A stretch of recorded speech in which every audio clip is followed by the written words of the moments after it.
Hello friends, मैं हूं सागर। आप लोग आपके अपने यूट्यूब चैनल ICPS क्लास में स्वागत है। जैसा कि हम लोग जानते हैं कि हम लोगों ने पिछले वीडियो में प्रश्नावली 6.2 में क्वेश्चन नंबर 15 तक के सारे क्वेश्चन हम लोगों ने इस तरीके से लगा लिए थे, ठीक है। और आज हम लोग उसी क्रम में आगे चलेंगे और 15 के आगे जितने भी क्वेश्चन है उसको हम लोग इस तरीके से लगाएंगे, ठीक।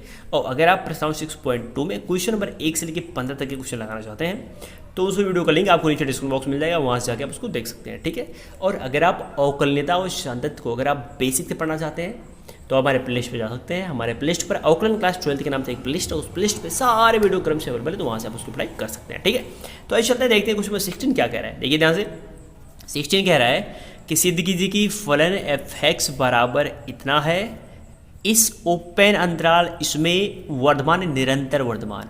आपके बुक में सिर्फ वर्धमान लिखा हुआ है लेकिन उसके पहले निरंतर रहेगा, अगर नहीं लिखा है तो उस पर कर लीजिए, ठीक है।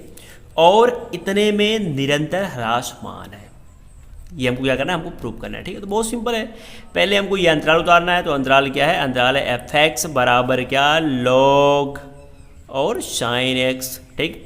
सबसे पहला काम क्या करते हैं, सबसे पहला काम डिफरेंशिएट करते हैं। तो यहाँ पे x के सापेक्ष अवकलन करोगे तो यहाँ पे हो जाएगा f(x) हो जाएगा ना। यहाँ पे log है, log कुछ भी होता है, अवकलन करोगे तो ये जो चीज़ होती है वो नीचे आ जाती है, तो जाएगा क्या 1/sin x, ठीक है। उसके बाद ये log को ढक लोगे आप, बचेगा ये साइन, और साइन का डिफरेंशिएट करोगे तो साइन का डिफरेंशिएट क्या होता है, तो होता है cos x। इतना क्लियर होगा कि नहीं। तो वही आगे देखते हैं। देखिए f(x) बराबर ऊपर क्या है cos, नीचे क्या है साइन, और cos साइन का फॉर्मूला क्या होता है, तो होता है cot x।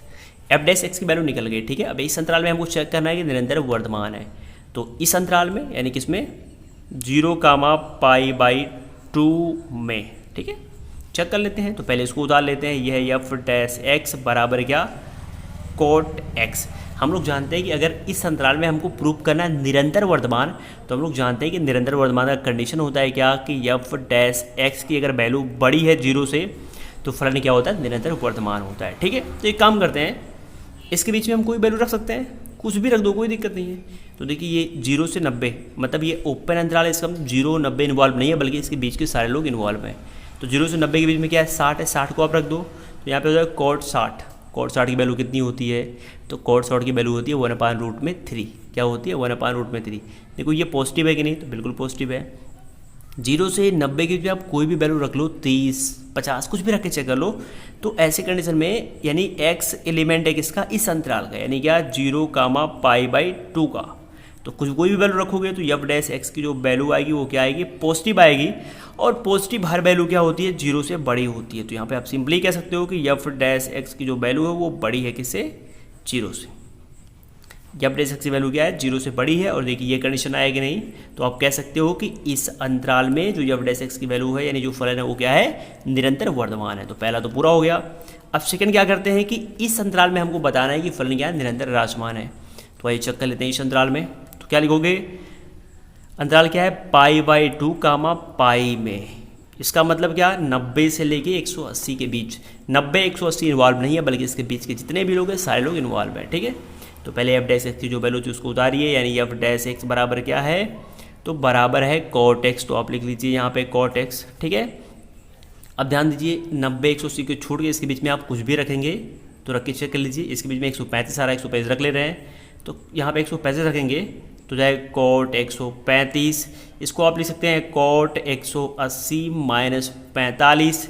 180 से बदलेगा नहीं, ये हो जाएगा cot। और हम लोग जानते हैं कि ये दूसरे चतुर्थांश में, दूसरे में cot की वैल्यू नेगेटिव होती है। cot 45 माइनस आगे है cot 45 की वैल्यू 1 होती है, देखिए नेगेटिव आएगी नहीं। वैसे ही आप इसके बीच में कोई भी वैल्यू आप रख के चेक कर लो, हमेशा नेगेटिव आएगा। तो f(x) की वैल्यू क्या, सॉरी यहाँ पे कह सकते हो कि जो x है वो एलिमेंट किसका है, इस पूरे का। इस पूरे का माने क्या, π/2, π का एलिमेंट है कि नहीं है। तो इसमें f(x) की वैल्यू क्या आएगी, नेगेटिव आएगी। और नेगेटिव हर वैल्यू क्या होती है, 0 से, नेगेटिव हर वैल्यू क्या होती है, 0 से छोटी होती है। तो हो जाएगा f(x) 0 से क्या छोटी होती है। ये जो कंडीशन है ये निरंतर ह्रासमान का कंडीशन है, ठीक है। यानी f(x) की वैल्यू जब 0 से कम होती है तो ये क्या होता है, निरंतर ह्रासमान होता है। तो इस अंतराल में क्या हो गया, निरंतर ह्रासमान हो गया, और इस अंतराल में क्या हो गया, निरंतर वर्धमान हो गया, ठीक है। तो इस तरह हम लोगों ने क्वेश्चन नंबर 16 देख लिया। अब चलते हैं क्वेश्चन नंबर 17 की ओर, और क्वेश्चन नंबर 17 एग्जैक्टली सेम ऐसे ही है, ठीक है। तो देखते हैं क्वेश्चन नंबर 17 क्या कह रहा है, ध्यान दीजिए।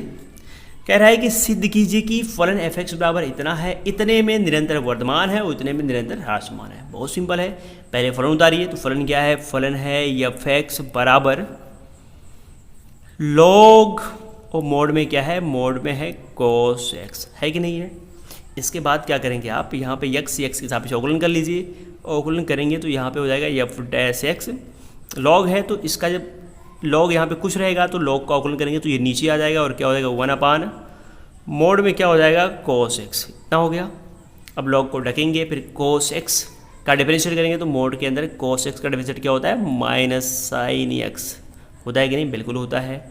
और हम लोग जानते हैं कि जब मोड हटेगा तो क्या होगा? माइनस गायब हो जाएगा। तो ये मोड हटाओगे तो माइनस गायब हो जाएगा और ऊपर आएगा साइन एक्स, और नीचे क्या आएगा? नीचे भी मोड हटाओगे तो माइनस नहीं है तो बचेगा कॉस एक्स। ठीक है। और ये वैल्यू किसकी है? तो ये वैल्यू है एफ डैश एक्स की। ओके, आगे देखिए एफ डैश एक्स की जो वैल्यू है साइन एक्स बटा कॉस एक्स क्या आएगा? Ten x. एफ एक्स की वैल्यू कितनी आ गई? 10x आ गई। इतनी आएगी नहीं। अब एक बार इस अंतराल में चेक करते हैं। ये अंतराल क्या है? तो ये अंतराल है, ध्यान दो, 0,π/2 में, यही ना, 0,π/2 में। इतने में अगर आप चेक करोगे तो पहले क्या है? एफ डैश एक्स की वैल्यू उतारो। क्या है? एफ डैश एक्स की वैल्यू है 10x। इतना आपने लिख लिया। फिर बोलोगे कि जो यक्स है वो एलिमेंट है इसी का, इसी अंतराल का, माने क्या? 0,π/2 का, है कि नहीं है।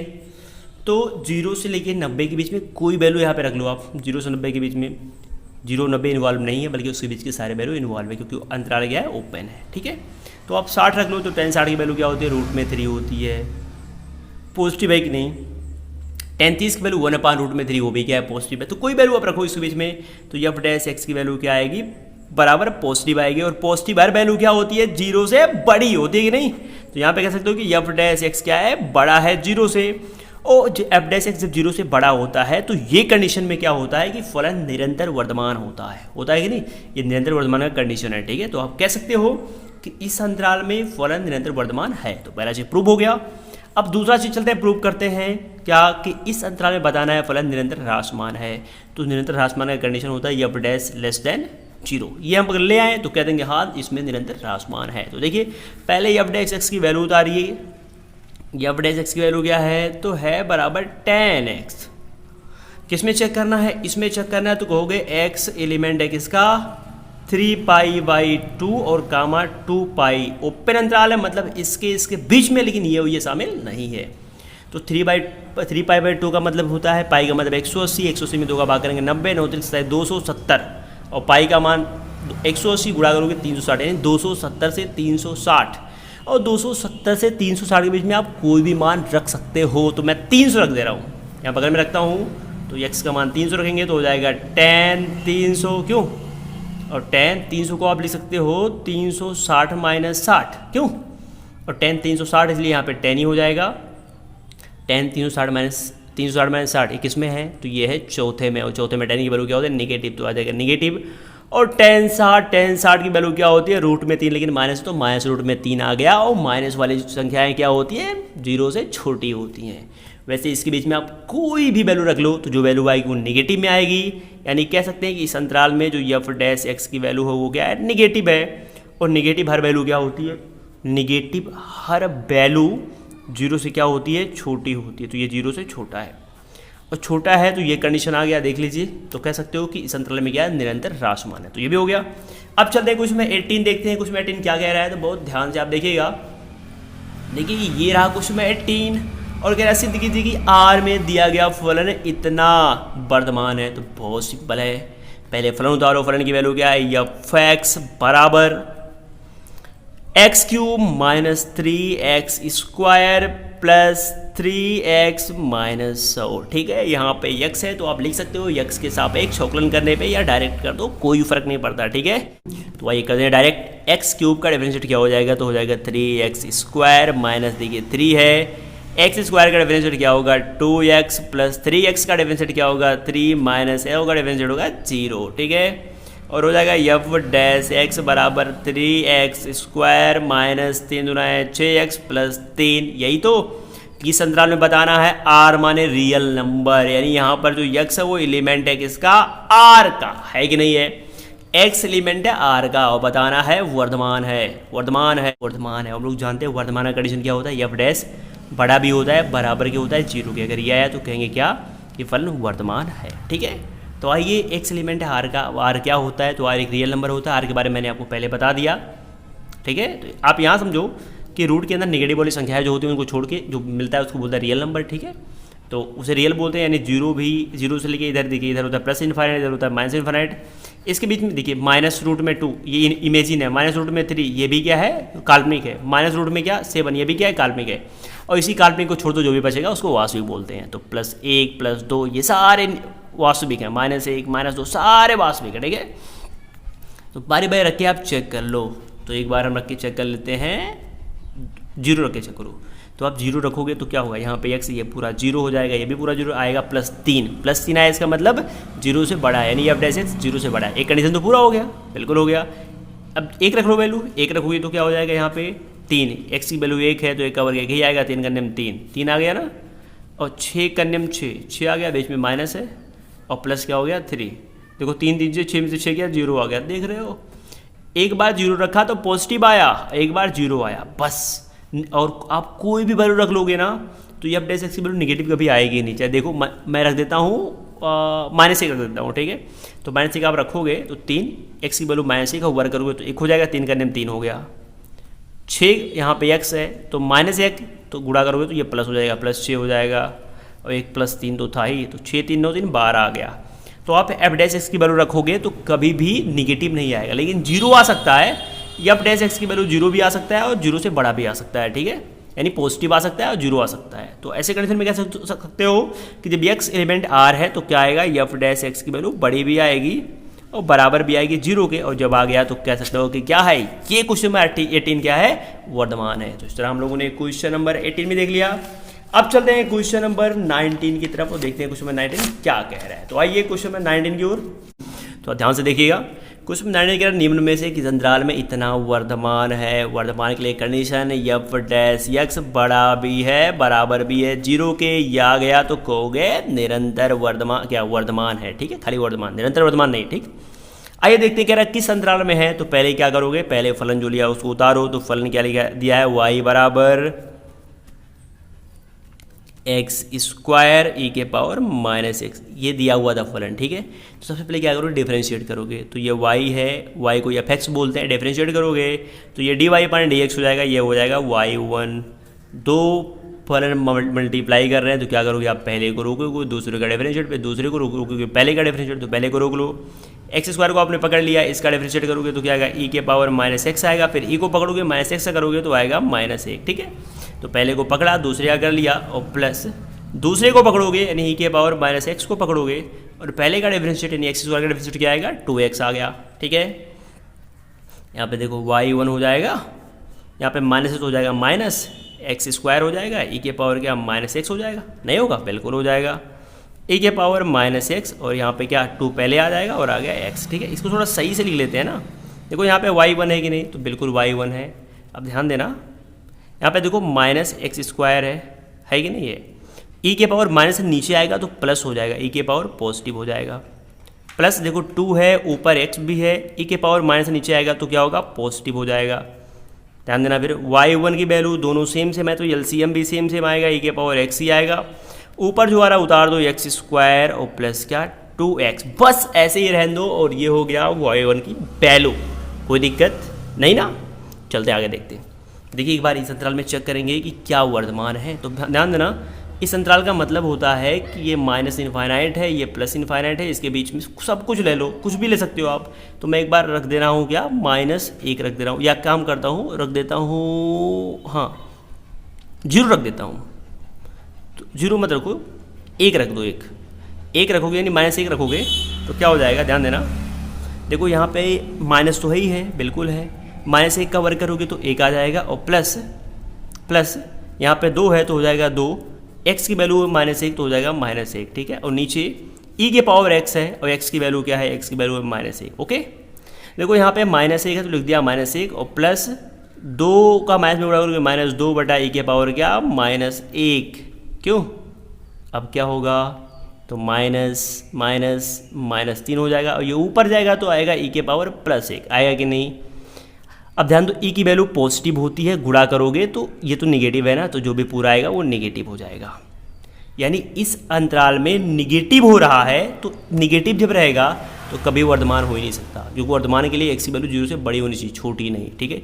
तो इस अंतराल में वर्धमान नहीं होगा। दूसरे में चेक कर लो, दूसरे में भी देखो निगेटिव में आ रहा है, तो निगेटिव में मैंने रखा तो क्या आया था, 0 से छोटा निगेटिव में आ रहा था, इसका मतलब इसमें भी नहीं होगा। इसमें आप चेक कर लो, इसका माने क्या, यहाँ 1 है, यहाँ 2 है, 2 से लेके इनफाइनाइट के बीच में आप चेक करो 2 से लेके इनफाइनाइट के बीच में, तो मैं रख दे रहा हूँ 3 रख के चेक कर ले रहा हूँ। 3 रखोगे तो माइनस है तो हो जाएगा माइनस, 3 का वर्ग करोगे हो जाएगा 9, +2 तियाएँ क्या 6, और बटा e के पावर क्या, x की वैल्यू क्या है 3 रखे हो आप, यही तो रखे हो बिल्कुल। 9 में से 6 क्या आया -3, और बटा e के पावर 3। अरे ये एक पॉजिटिव संख्या है, भाग करोगे तो यहाँ निगेटिव में ही आएगा, और निगेटिव में आएगा तो फिर हरासमान हो जाएगा, इसका मतलब इसमें भी वर्धमान नहीं होगा। तो ये तीनों में नहीं होगा तो जाहिर सी बात है चौथे में होगा। चेक करना चाहो तो चेक करके देख सकते हो।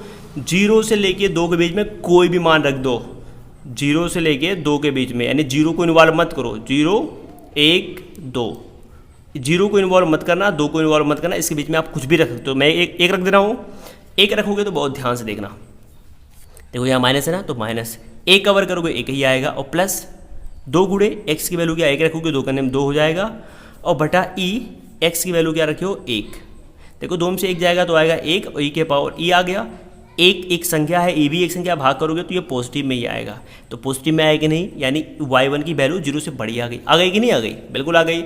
और इसी के बीच में अगर आप आधा रख दोगे, क्या रख दोगे, अगर आप आधा रख दोगे तो क्या होगा, तो हमारे हिसाब से आधा रखोगे ना तो ये कट के 0 आ जाएगा।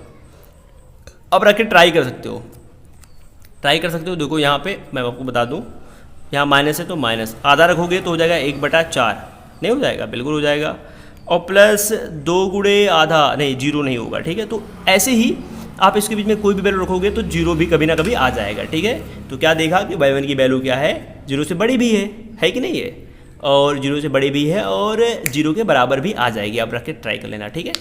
तो अगर है तो कह सकते हो y1 की वैल्यू बड़ा भी है बराबर भी है, तो क्या होगा कि इस अंतराल में वर्धमान है। और वैसे भी आप थोड़ा ध्यान दो, हमारे पास 4 अंतराल थे, ये, तो इन तीनों अंतराल में अगर ह्रासमान आ रहा था तो जाहिर सी बात है चौथा बच रहा है, उसमें क्या होगा, निरंतर वर्धमान आएगा, ठीक है। तो इस तरह हम लोगों ने प्रश्नावली 6.2 को अच्छे तरीके से खत्म कर दिया, ठीक है। इसके बाद हम लोग पढ़ेंगे प्रश्नावली 6.3। 6.3 क्या है, अस्पर्श रेखा यो अवलंब रेखा है, ठीक है। तो क्या करूंगा, मैं पहले प्रश्नावली को नहीं लगवाऊंगा, क्योंकि अगर आप पहले प्रश्नावली पढ़ोगे तो आप क्वेश्चंस को नहीं लगा पाओगे, ठीक है। तो पहले मैं क्या करूंगा कि अस्पर्श यो अवलंब रेखा के कॉन्सेप्ट का एक वीडियो बनाऊंगा। तो अगर आप कॉन्सेप्ट का वीडियो पढ़ लोगे तो आप प्रश्नावली 6.3 अपने आप लगा ले जाओगे, ठीक है। तो अगर आप उस कॉन्सेप्ट का वीडियो देख लोगे तो आप प्रश्नावली 6.3 अपने आप लगा ले जाओगे, ठीक है। तो अगर अस्पर्शिका विलंब रेखा के कॉन्सेप्ट का वीडियो अगर आपको नीचे दिख रहा है तो वहाँ से आप देख पढ़ लीजिए, नहीं तो उस वीडियो का लिंक मैं आपको नीचे डिस्क्रिप्शन बॉक्स में दे दूंगा, वहाँ से आप पढ़ लीजिएगा, ठीक है। तो फिर मिलते हैं कॉन्सेप्ट के वीडियो के साथ, तब तक के लिए बाय, टेक केयर, जय हिंद। और आप लोग अपना प्यार हमारे ऊपर ऐसे बनाए रखिए।